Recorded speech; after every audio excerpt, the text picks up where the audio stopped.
তো রিয়েলমি ফোনে ringtone set করতে হলে ফোনের সেটিংস ওপেন করব। এরপর একটু নিচের দিকে চলে আসব। তো এখানে দেখতে পাবেন সাউন্ড অ্যান্ড ভাইব্রেশন, এখানে ক্লিক করব। এরপর একটু নিচের দিকে চলে আসব। তো এখানে দেখতে পাবেন রিংটোন, এখানে ক্লিক করব। রিংটোন অপশনটিতে ক্লিক করে দেওয়ার পর উপরের দিকে দেখতে পাবেন অন সিম টু সিম। তো আপনি কোন সিমে রিংটোন সেট করতে চাচ্ছেন সেই সিমটি এখান থেকে সিলেক্ট করবেন। অন সিম হলে অন সিম, টু সিম হলে টু সিম। তো যাই হোক, তো এরপর নিচের দিকে দেখতে পাচ্ছেন ক্লাসিক, এরপর দেখতে পাচ্ছেন ন্যাচারাল, এরপর দেখতে পাচ্ছেন অন দিস ডিভাইস। তো আপনি যদি আগে থেকে ডাউনলোড করে রাখেন কোনো ওয়েবসাইট থেকে, তাহলে কিন্তু এখানে ক্লিক করে মেমোরি বা ফোন মেমোরি থেকে সেট করতে পারবেন। তো আপনি এখানে ক্লিক করে দেখবেন। তো এখানে ক্লিক করলেই আপনার অডিও রিংটোনগুলো কিন্তু শো করবে, বা আপনি যেগুলো ডাউনলোড করে রেখেছেন সেগুলো কিন্তু এখানে শো করবে।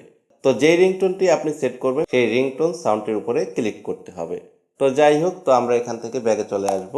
ব্যাগে চলে আসার পর ফোনের রিংটোন সেট করব, অর্থাৎ ক্লাসিক রিংটোন। ক্লাসিক হচ্ছে ফোনের রিংটোন। এরপর নিচে দেখতে পাচ্ছেন ন্যাচারাল, এটাও কিন্তু রিয়েলমি ফোনেরই রিংটোনের তো এখানে কিন্তু পানির শব্দ, পাখির ডাক পাবেন ন্যাচারাল অপশনটি। তো আর ক্লাসিক হচ্ছে বাজনা, ফোনের রিংটোন। তো যাই হোক, তো আমি এখন ক্লাসিক রিংটোন সেট করে দেখাবো, অর্থাৎ রিয়েলমি ফোনের রিংটোন সেট করে দেখাবো। তো এর জন্য ক্লাসিক অপশনটিতে ক্লিক করব। এরপর এখানে কিন্তু অনেকগুলো রিংটোন শো করবে। তো আপনি বাজিয়ে শুনবেন কোন রিংটোনটা আপনার ভালো লাগে। তো সবচাইতে রিংটোন ভালো হবে রিয়েলমি ফোনের যেই রিংটোনগুলো আছে সেই রিংটোনগুলো। তো এখানে দেখতে পাচ্ছেন ইট ইজ রিয়েলমি, এরপর দেখতে পাচ্ছেন রিয়েলমি। তো এখান থেকে আপনি আপনার পছন্দ মতন খুঁজে খুঁজে রিংটোনগুলো সেট করুন। যে রিংটোনটি আপনার পছন্দ সেই রিংটোনটির উপরে ক্লিক করতে, রিয়েলমি ফোনে যে রিংটোনটা থাকে সেই রিংটোনটা সেট করব। তো এর জন্য রিয়েলমি অপশনটিতে ক্লিক করব।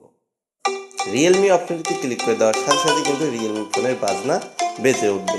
তো এরপর এখান থেকে ব্যাগে চলে আসবেন। ব্যাগে চলে আসার পর অন্য ফোন থেকে কল করে দেখবেন এই রিংটোন সেট হয়েছে কিনা। তো এভাবেই রিয়েলমি ফোনের রিংটোন সেট করতে হয়।